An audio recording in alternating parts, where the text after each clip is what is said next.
कल्पना कीजिए, आप एक बहुत बड़े और आलीशान 5 स्टार होटल में डिनर करने गए हैं। आप देखते हैं कि होटल खचाखच भरा हुआ है, लोग महंगा खाना ऑर्डर कर रहे हैं, बिल चुका रहे हैं। आपको लगता है वाह क्या शानदार धंधा है, और आप तुरंत जाकर उस होटल कंपनी का शेयर खरीद लेते हैं। लेकिन दोस्तों, आपने एक बहुत बड़ी गलती कर दी। आपने ये तो देख लिया कि लोग खाना खा रहे हैं, लेकिन आपने ये नहीं देखा कि उस होटल की किचन में जो करोड़ों की मशीनें लगी हैं, जो बड़े बड़े सेंट्रल एस बड़ी ई प्लांट लगे हैं, और जिस स्टील और सीमेंट से वो पूरी इमारत खड़ी हुई है, असली पैसा वहां बन चुका है। जब वो होटल खाली भी होगा या जब मंदी आएगी, तब भी उस बिल्डिंग को बनाने वाले कॉन्ट्रैक्टर और वो मशीन बेचने वाली इंजीनियरिंग कंपनी का पैसा बैंक में आ चुका होगा। शेयर बाजार में 90% लोग यही गलती करते हैं। वो चमक धमक देखकर कंजम्पशन स्टोरीज पर पैसा लगाते हैं, लेकिन स्मार्ट मनी, वो बड़ा पैसा जो बाजार की दिशा तय करता है, वो अपना पैसा किचन तैयार करने वालों पर लगा रहा है। अगर आपके पोर्टफोलियो में कंजम्पशन स्टॉक्स हैं, लेकिन कैपेक्स और इंफ्रा स्टॉक्स नहीं हैं, तो आप भारत की ग्रोथ स्टोरी का सिर्फ ट्रेलर देख रहे हैं, पूरी फिल्म मिस कर रहे हैं। नमस्कार दोस्तों, मैं हूं आपका इन्वेस्ट ट्रेड सारथी। स्वागत है हमारी विशेष series the great Indian shift के दूसरे और सबसे महत्वपूर्ण एपिसोड में।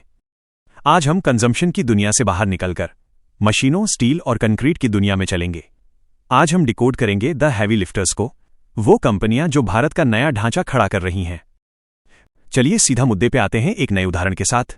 वंदे भारत ट्रेन। जब ये ट्रेन स्टेशन से निकलती है तो आम आदमी क्या देखता है? वो देखता है ट्रेन का रंग, वो देखता है ऑटोमेटिक दरवाजे, रिक्लाइनिंग सीट्स, और वो खुश हो जाता है। लेकिन एक गंभीर निवेशक की नजर कुछ और देख रही होती है।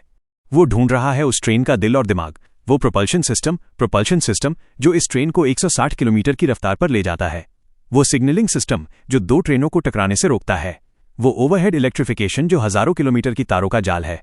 यही है capital goods sector, capital goods का जादू। ट्रेन का डिब्बा बनाना आसान है।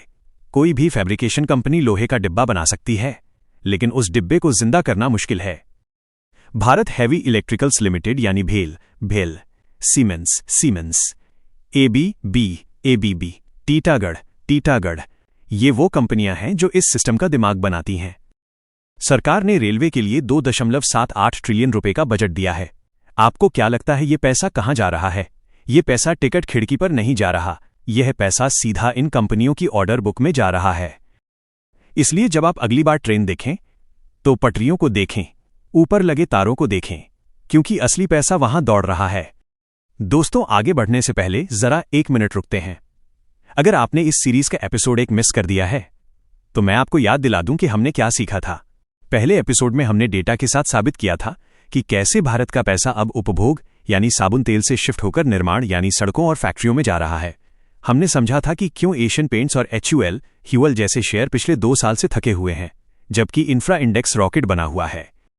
आज का एपिसोड उसी कहानी का अगला हिस्सा है। आज हम उन खिलाड़ियों की पहचान करेंगे जो इस शिफ्ट का सबसे बड़ा फायदा उठा रहे हैं। अब बात करते हैं उस कंपनी की जिसे मैं भारत का ETF कहता हूं, लार्सन एंड टूब्रो यानी L&T।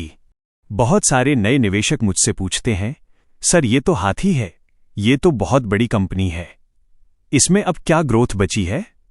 ये तो धीरे चलेगी। तो जरा फरवरी 2026 के ताजा आंकड़ों पर नजर डालिए। जो मैं अभी आपको बताने जा रहा हूं वो आपके होश उड़ा देगा। L&T की ऑर्डर बुक 7 लाख करोड़ रुपए के ऐतिहासिक आंकड़े को पार कर चुकी है। 7 लाख करोड़। भारत के कई छोटे राज्यों की पूरी जीडीपी इतनी नहीं है जितना L&T के पास काम पेंडिंग पड़ा है। लेकिन यहां एक बहुत बारीक बात है जो आपको समझनी होगी, और यही वो पॉइंट है जो न्यूज चैनल वाले आपको नहीं बताएंगे। L&T की ग्रोथ अब सिर्फ भारत की सड़क और पुल बनाने से नहीं आ रही है। उनकी ग्रोथ का अगला इंजन है सऊदी अरब और मिडिल ईस्ट। आपने NEOM सिटी का नाम सुना है? मिडिल ईस्ट में जो तेल से हटकर नई इकोनॉमी बन रही है, वहां जो बड़े बड़े सोलर प्लांट्स लग रहे हैं, जो स्मार्ट सिटीज बन रही हैं, ग्रीन हाइड्रोजन के प्लांट्स लग रहे हैं, उनमें से ज्यादातर प्रोजेक्ट्स L&T एग्जीक्यूट कर रहा है। तो जब आप L&T का शेयर खरीदते हैं तो आप सिर्फ इंडियन इंफ्रा नहीं खरीद रहे, आप ग्लोबल कैपेक्स साइकिल का हिस्सा बन रहे हैं। ये कंपनी अब एक साधारण कॉन्ट्रैक्टर नहीं रही, ये अब एक टेक्नोलॉजी समूह कॉन्ग्लोमरेट बन चुकी है। इसलिए इसकी वैल्यूएशन को एक पुरानी कंस्ट्रक्शन कंपनी की तरह देखना बंद कीजिए। ये भारत की प्रॉक्सी ग्रोथ स्टोरी है। अब एक कन्फ्यूजन दूर करते हैं जो बहुत लोगों को होता है। लोग पूछते हैं कि सर L&T और सीमेंस में क्या फर्क है? दोनों इंफ्रा हैं, लेकिन सीमेंस का पीई रेशियो 80 या 90 क्यों है और L&T का 30 या 35 क्यों? इतना महंगा क्यों? जवाब एक शब्द में है, टेक्नोलॉजी मोट। इसे एक उदाहरण से समझते हैं। Data centres. हम सब इंस्टाग्राम और यूट्यूब चलाते हैं, दिन भर रील्स देखते हैं, लेकिन कभी सोचा है ये वीडियो कहां से आ रहा है? ये किसी डेटा सेंटर में प्रोसेस हो रहा है। एक डेटा सेंटर में हजारों कंप्यूटर्स होते हैं जो 24 घंटे चलते हैं। इन्हें ठंडा रखने के लिए विशाल कूलिंग सिस्टम्स चाहिए और इन्हें पावर देने के लिए हाई वोल्टेज स्विच गियर्स चाहिए। अगर 1 मिलीसेकंड के लिए भी पावर फ्लक्चुएशन हुआ तो करोड़ों का नुकसान हो जाएगा, पूरा इंटरनेट बैठ जाएगा। इसलिए डेटा सेंटर का मालिक रिस्क नहीं लेता। वो किसी लोकल कंपनी का स्विच गियर नहीं लगाएगा, वो लगाएगा सीमेंस का, वो लगाएगा ABB का, वो लगाएगा श्नाइडर का। क्योंकि ये टेक्नोलॉजी भारत में सिर्फ इन गिने चुने खिलाड़ियों के पास है। इनके पास कोई कंपटीशन नहीं है। इसे हम कहते हैं स्कार्सिटी प्रीमियम। जब सप्लाई कम हो और डिमांड बहुत ज्यादा हो तो प्राइस बढ़ता है। बस यही कारण है कि बाजार इन MNC कंपनियों को इतना प्रीमियम वैल्यूएशन देता है। अब थोड़ा सीरियस हो जाते हैं। अब निकालिए अपनी नोटबुक और पेन, क्योंकि अब मैं आपको वो सीक्रेट फॉर्मूला देने जा रहा हूं जो बड़े फंड मैनेजर्स इस्तेमाल करते हैं। आप अक्सर मुझसे पूछते हैं कि सर कौन सा शेयर खरीदें? कैसे पता चले कि यह कंपनी नकली है या असली? किसी भी इंफ्रा या इंजीनियरिंग कंपनी को खरीदने से पहले सिर्फ एक रेशियो चेक करें। इसे कहते हैं बुक टू बिल रेशियो। घबराइए मत, ये सुनने में मुश्किल लगता है लेकिन है बहुत आसान। इसका फॉर्मूला है कंपनी की ऑर्डर बुक को डिवाइड करें कंपनी के सालाना रेवेन्यू से। मान लीजिए एक कंपनी है ABC पावर। ये कंपनी साल में 100 रुपया कमाती है, लेकिन इसके पास 250 रुपए के ऑर्डर पेंडिंग हैं। तो इसका बुक टू बिल रेशियो हुआ 2.5 गुना। अब सारथी का नियम याद रखिएगा और इसे कहीं लिख लीजिए। अगर किसी कंपनी का रेशियो 2.5 से लेकर 3.5 के बीच है तो ये गोल्डीलॉक्स जोन है। इसका मतलब कंपनी के पास अगले 3 साल का काम पक्का है। इन्हें ऑर्डर मिल रहे हैं और ये काम पूरा भी कर रहे हैं। ये सबसे सेफ इन्वेस्टमेंट है। लेकिन, और ये बड़ा लेकिन है, अगर किसी कंपनी का रेशियो 5 के ऊपर चला जाए तो सावधान हो जाइए। आप सोचेंगे कि सर ये तो अच्छी बात है ना, ज्यादा ऑर्डर मतलब ज्यादा पैसा। नहीं, अगर ऑर्डर बुक 5 गुना से ज्यादा है इसका मतलब कंपनी ऑर्डर तो ले रही है लेकिन काम पूरा नहीं कर पा रही, प्रोजेक्ट अटक रहे हैं, जमीन नहीं मिल रही। इसे हम कहते हैं एग्जीक्यूशन पैरालिसिस। और ऐसे स्टॉक्स अक्सर वेल्थ डिस्ट्रॉयर बन जाते हैं। अभी अगर हम L&T, Mazagaon dock, Cochin shipyard, इन सबको देखें तो ये सब 3 से 4 के बीच ट्रेड कर रहे हैं, जो एक बहुत ही स्वस्थ संकेत है। मतलब मशीन पूरी क्षमता से चल रही है। तो दोस्तों, आज के इस डीप डाइव का निष्कर्ष क्या है? हम देखते हैं कि बाय इंडिया अभी कोमा में है क्योंकि लोगों की जेब में पैसा कम है, लेकिन बिल्ड इंडिया मैराथन दौड़ रहा है क्योंकि सरकार की जेब में पैसा है।